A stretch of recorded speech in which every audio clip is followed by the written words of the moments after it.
Assalamualaikum warahmatullahi wabarakatuh. Kami dari kelompok 5 ingin menyampaikan hasil kerja dari kelompok kami, yaitu tentang transmisi. Next.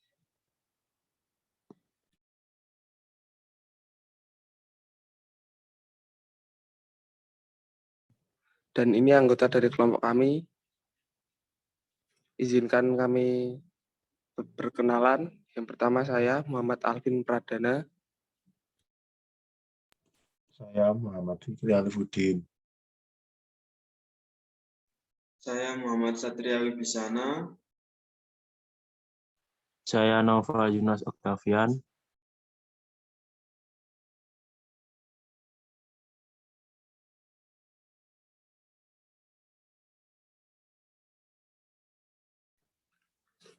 Pengertian. Transmisi adalah suatu alat untuk meneruskan tenaga dari poros satu ke poros yang lain dan dibantu dengan alat yang sesuai kebutuhan. Sistem transmisi di dalam mesin sangat diperlukan untuk menunjang berjalannya atau mengalirkan daya ke mesin dengan berbagai alat dan bahan. Misal, rantai, sabuk, dan gear. Next.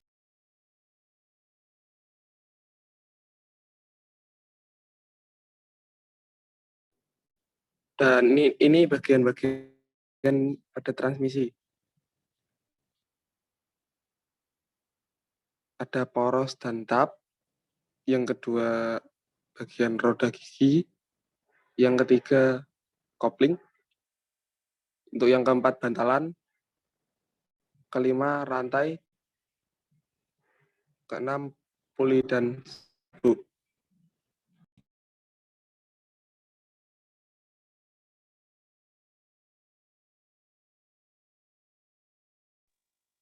Itu yang pertama, poros dan tap. Poros transmisi adalah poros pemindah gerak atau putaran dari poros penggerak ke poros yang digerakkan. Putaran dari poros utama dipindahkan ke poros penghantar melalui roda-roda gigi transmisi.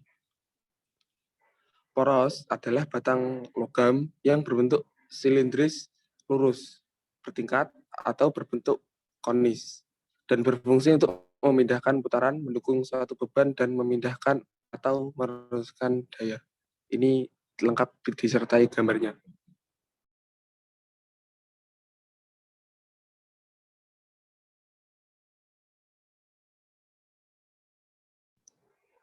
Roda gigi digunakan untuk mentransmisikan daya besar dan putaran yang tepat.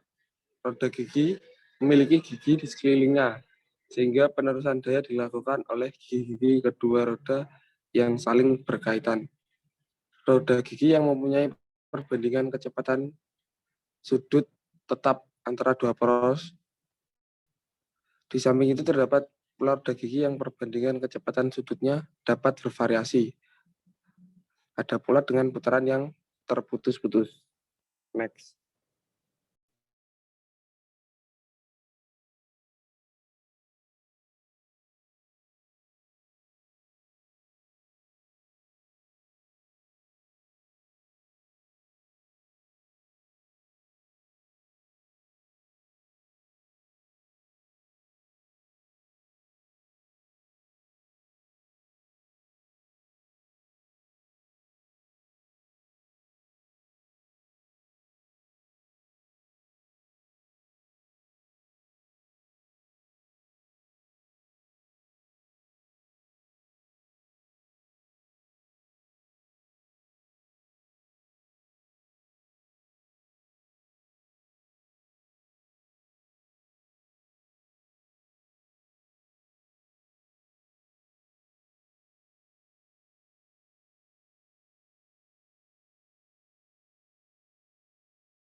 Halo, Mas Satria.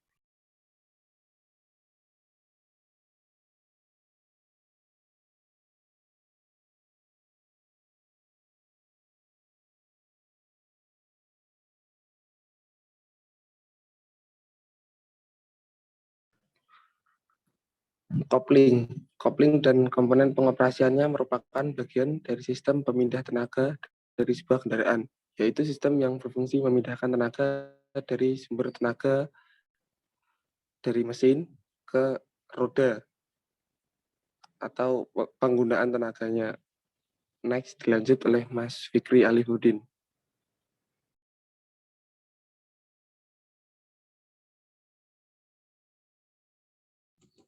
Baik, selanjutnya akan saya lanjutkan. Yang komponen selanjutnya yaitu bantalan. Bantalan berfungsi untuk menumpu poros yang berputar. Misalnya bantalan poros utama automobil, pesawat terbang, kendaraan rel, pompa, kompresor, generator, poros-poros utama mesin-mesin perkakas, dan semacamnya.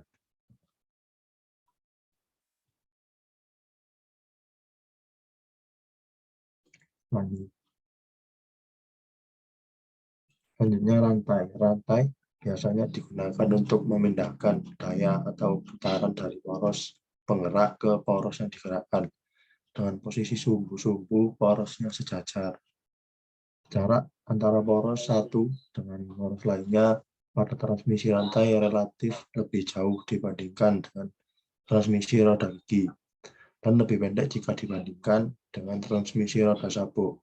Rantai terdiri atas rantai engsel dan rantai mata. Lanjut.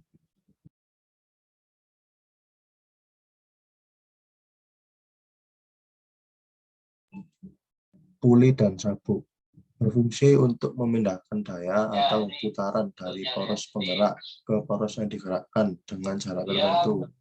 Misalnya memindahkan putaran dari poros motor listrik ke poros utama mesin bubut atau mesin bor.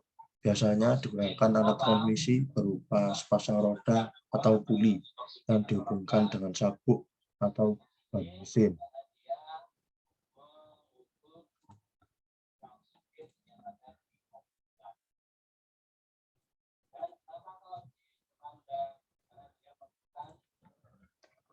Puli, macam-macam puli, ada puli dengan permukaan rata, yang kedua puli dengan permukaan cembung, yang ketiga puli dengan alur tunggal, yang keempat puli alur majemuk, yang kelima puli alur V tunggal, yang keenam puli alur V majemuk, dan yang ketujuh puli bergigi.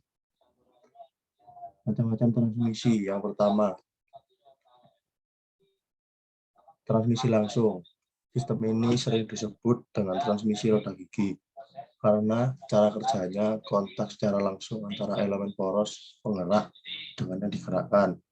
Roda gigi digunakan untuk mentransmisikan daya besar dan putaran yang tepat serta jarak yang relatif pendek. Roda gigi dapat berbentuk silinder atau geruduk.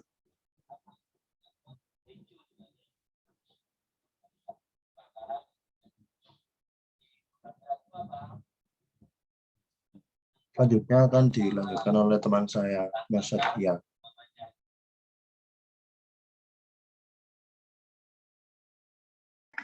Baik, terima kasih Mas Fikri. Selanjutnya adalah macam-macam dari transmisi. Yang kedua, yaitu transmisi tidak langsung. Pada transmisi ini tidak terjadi kontak elemen poros dengan poros yang digerakkan, melainkan melalui elemen suatu transmisi yang dihubungkan kedua poros. Penggunaan transmisi tak langsung dapat dibagi menjadi 3 kelompok, yaitu A. Kelompok yang pertama yaitu sabuk dengan gigi yang digerakkan dengan sproket pada jarak pusat sampai mencapai 2 meter dan meneruskan putaran secara tepat dengan perbandingan antara 1:1 sampai 6:1. Yang kedua, yaitu kelompok yang kedua, sabuk rata dipasang pada puli silinder dan meneruskan momen antara dua poros yang jaraknya dapat sampai 10 dengan perbandingan putaran antara 1:1 sampai 6:1. Yang ketiga yaitu kelompok yang ketiga, sabuk dengan penampang trapesium dipasang pada puli dengan alur dan meneruskan momen antara dua poros yang jaraknya dapat sampai 5 dengan perbandingan putaran antara 1:1 sampai 7:1.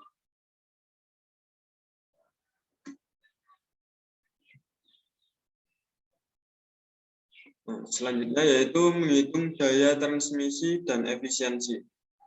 Sebuah metode yang umum dan sederhana dari transmisi daya dari satu poros ke poros yang lain adalah dengan menggunakan sabuk belt melewati roda katrol atau puli yang terpasang pada shaft atau poros seperti yang ditunjukkan pada gambar di bawah.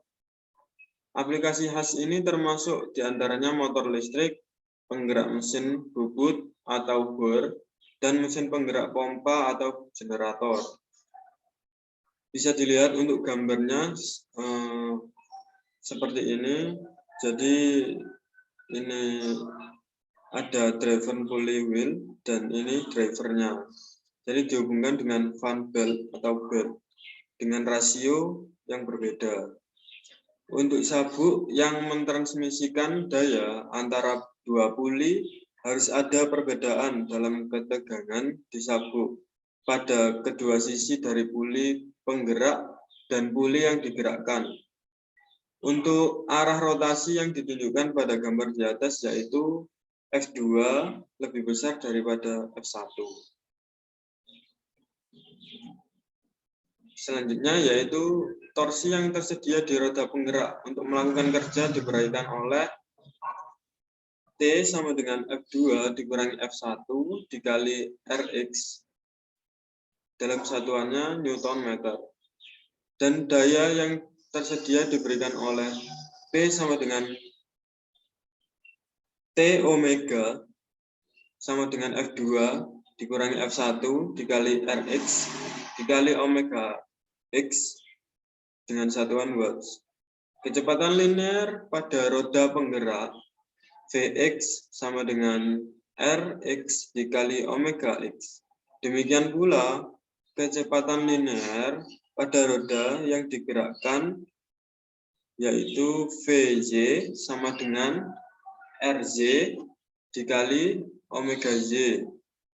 Dengan menganggap tidak ada slip, maka Vx sama dengan Vj, di mana Rx sama dengan omega X sama dengan Rz omega Z.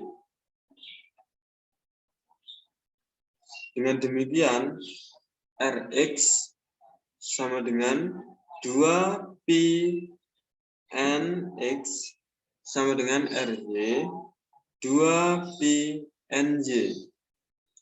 Jadi Rx per Rz sama dengan Nj per Nx. Dan efisiensinya sama dengan yaitu output daya yang berguna dibagi input energi dikalikan 100%. Selanjutnya yaitu contoh soal yang pertama, yaitu sebuah motor listrik punya efisiensi 75% ketika running pada putaran 1450 rpm. Tentukan torsi keluaran saat daya yang dimasukkan adalah kilowatt. Jadi yang pertama efisiensi yaitu dari power output dibagi power input dikalikan 100%. Tadi efisiensinya yaitu 75% dimasukkan kepada rumus yang efisiensi. Power output yang dicari terus dibagi dengan power input yang diketahui yaitu 3000, 3 kilowatt dikalikan 100. Sehingga power output 75 dibagi 100 dikalikan 3000.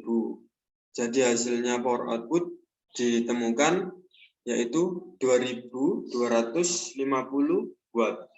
Sebagaimana kita tahu bahwa P sama dengan 2πn T. T sama dengan P per 2πn. Maka dari itu, torsi T adalah di mana N sama dengan 1450 rpm sama dengan 1450 dibagi 60 rps. Output torsi yaitu sama dengan 22.250 dibagi 2pi 1000 dikali 1450 dibagi 60 sama dengan 14,82 Newton meter. Jadi torsi keluaran motor listrik tersebut adalah 14,82 Newton meter.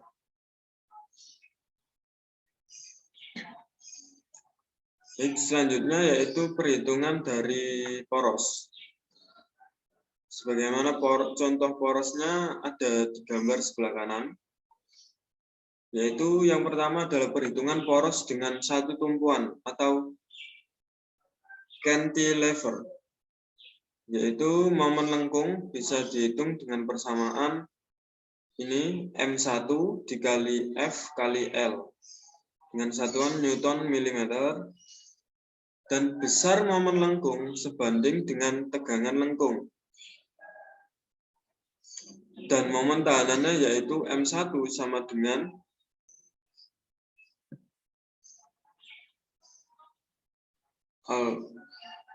M1 sama dengan alfa 1 dikali W1, di mana keterangannya yaitu M1 yaitu momen lengkung dalam satuan Newton meter, dan torsi 1 yaitu tegangan lengkung dalam satuan Newton per milimeter kuadrat, dan WI atau W1 yaitu momen tahanan lengkung dalam satuan milimeter kubik. Untuk penampang bulat dan pejal, besarnya momen tahanan lengkung adalah WI atau W1 sama dengan 0,1 dikali diameter pangkat 3. Selanjutnya yaitu poros dengan beban lengkung.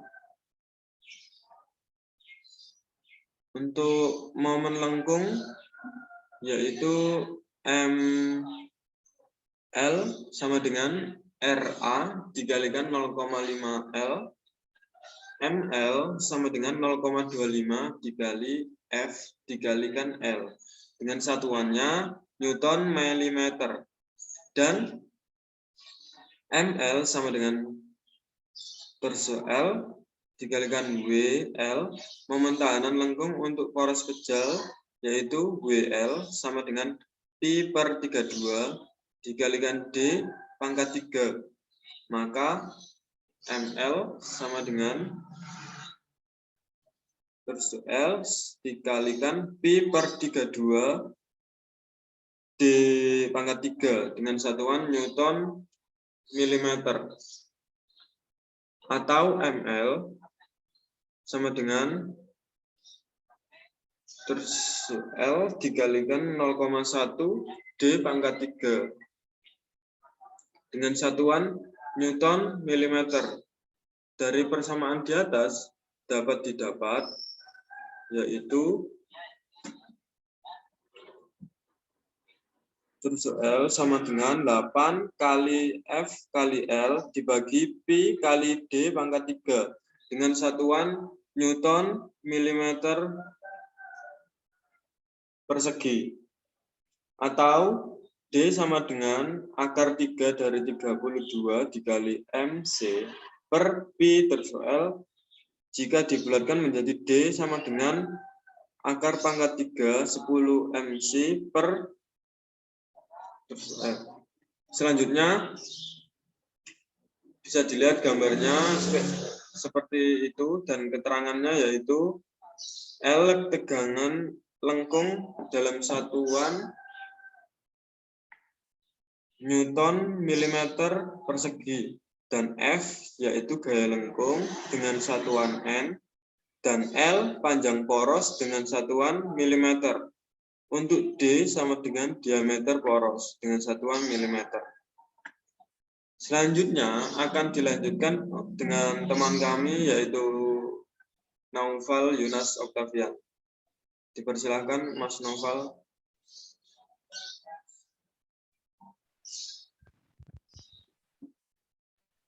Baik, terima kasih.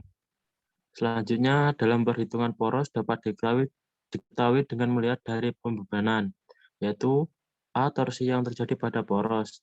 Untuk rumusnya yaitu T sama dengan P dikali 60 dibagi 2 dikali V dikali N, di mana untuk T yaitu torsi pada poros dengan satuan Nm, Newton meter, dan P satuannya daya dengan satuan watt. Selanjutnya N yaitu putaran poros, satuannya RPM. Perhitungan poros dengan beban puntir atau T. A, kekuatan tarik beban yaitu alfa B sama dengan 0,345 dikali HB, di mana HB harga kekerasan ST37 atau berkisar di antara 105 sampai 125. Selanjutnya B, daya yang direncanakan atau PD.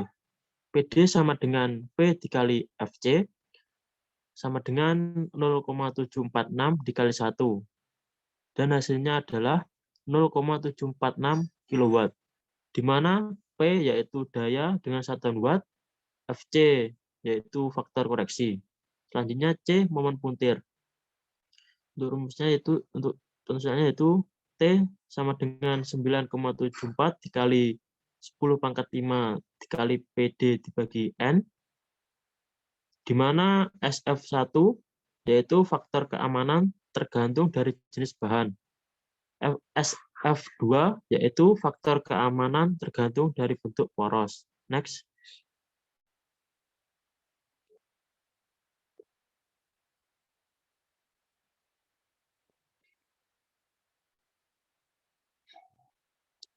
Selanjutnya E, diameter poros atau DS. DS sama dengan 5,1 bagi EA dikali K T dikali CB dikali T pangkat 1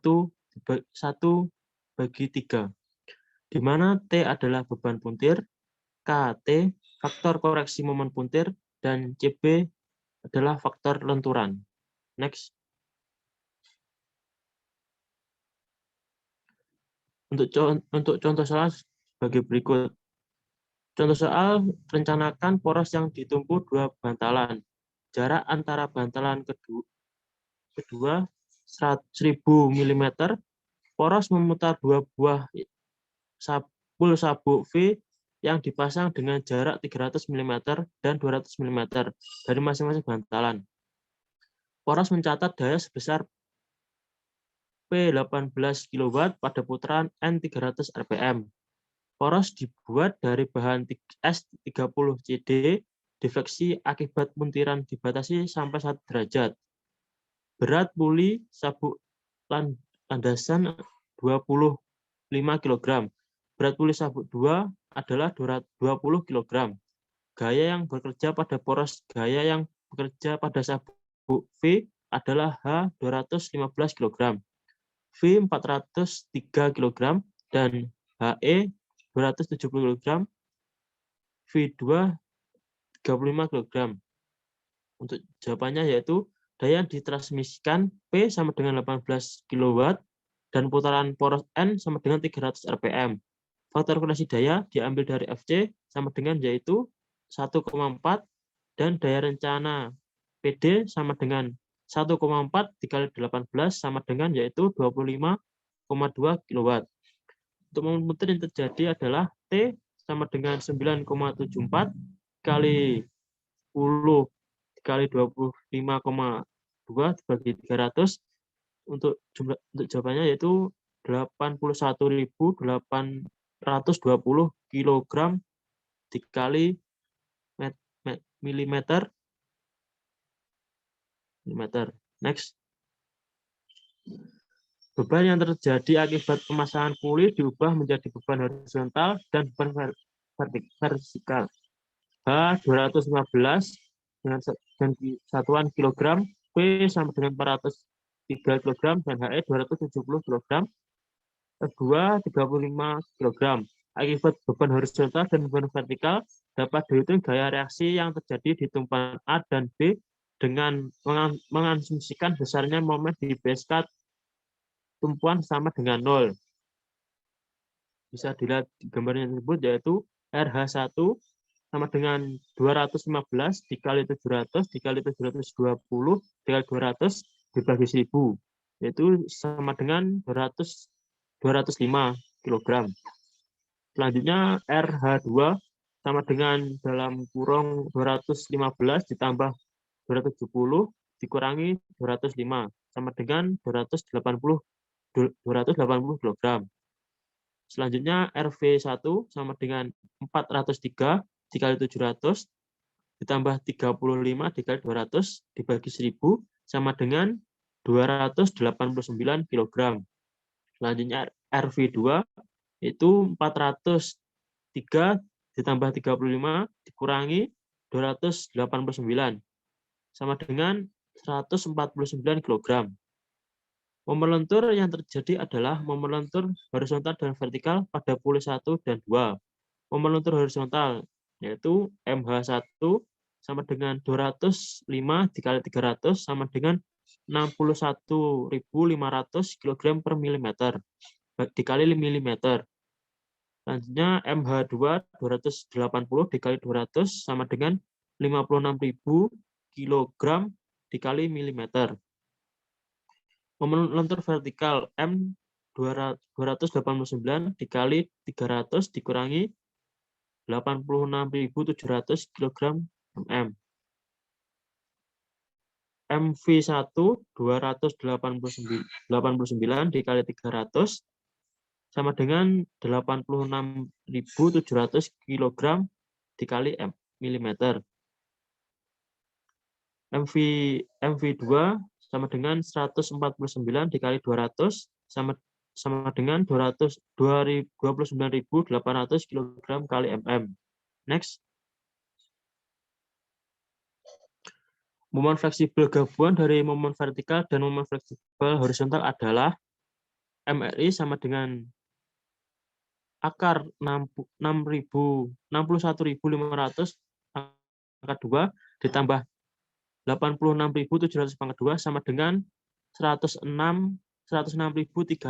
kg kali mm. Selanjutnya MR2 akar 56.000 pangkat 2 ditambah 29.800 pangkat 2 sama dengan 63.400 kg kali mm. Bahan poros dibuat dari S30CD dengan tegangan tarik FB sama dengan 55 kg per mm persegi. Poros dibuat bertenaga untuk tempat puli dan puli ditetapkan dengan pasak. Keamanan untuk menghitung tegangan geser izin diambil SF-6 0 dan faktor keamanan untuk konsentrasi tegangan SF2 itu 2,0. Tegangan geser izin dari bahan poros S30CD adalah theta A sama dengan B dibagi SF1 dikali SF2. TA sama dengan 55 dibagi 6 dikali 2. Selanjutnya TA 4,58 kg per mm persegi. Diameter poros dapat dihitung dari persamaan DS kurang lebih dari 5,1 dibagi theta A akar KM dikali M pangkat 2 ditambah KT dikali T pangkat 2 di pangkat 3 bagi 1 dibagi 3.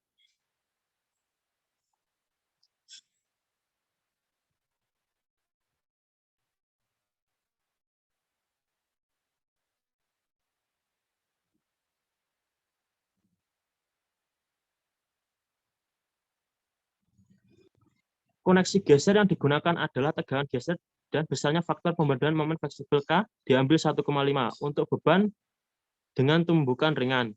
Besarnya faktor koreksi untuk momen puntir K dipilih sebesar 1,5 untuk sedikit kejutan atau tumbukan. Maka harga diameter poros adalah DS sama dengan 5,1 dibagi 4,58 akar 20 akar 2 dalam kurung 2,2 dikali 106.300 pangkat 2 ditambah dalam kurung 1,5 dikali 81.820 akar 2 pangkat 2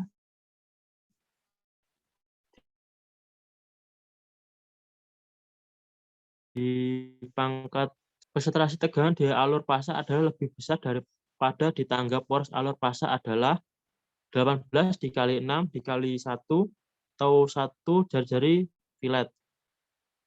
1,0 dibagi 65 sama dengan 0,015, maka alfa 2,85. Theta sama dengan 16 dibagi V dikali 65 pangkat 3, maka akar 2,0 dikali 106.010 pangkat 2 tambah 1,5 dikali 81.820 pangkat 2 sama dengan 4,55 kg per milimeter kuadrat.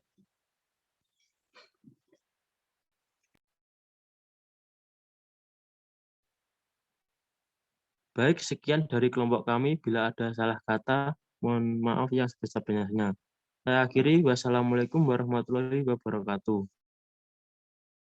Waalaikumsalam warahmatullahi wabarakatuh.